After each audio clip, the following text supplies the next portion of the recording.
Struggling with a stuck glove box? Here's a quick fix anyone can try. First, make sure your car is safely parked and the engine is off. Now check if there's anything jammed inside your glove box from the outside. Sometimes it's just a pen or paper causing trouble.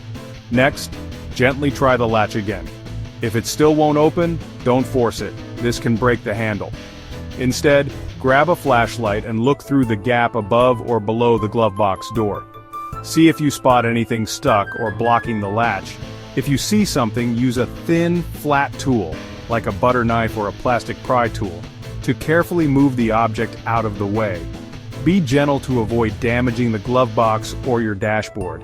If nothing's blocking it, your latch might be stuck. Try pressing or wiggling the latch while gently pulling the glove box handle. Sometimes a little jiggling is all it takes. Still stuck? Check your car's manual for any hidden release levers or special tricks. Some glove boxes have a secondary release inside. If all else fails, you might need a mechanic, but these steps fix most common glove box problems.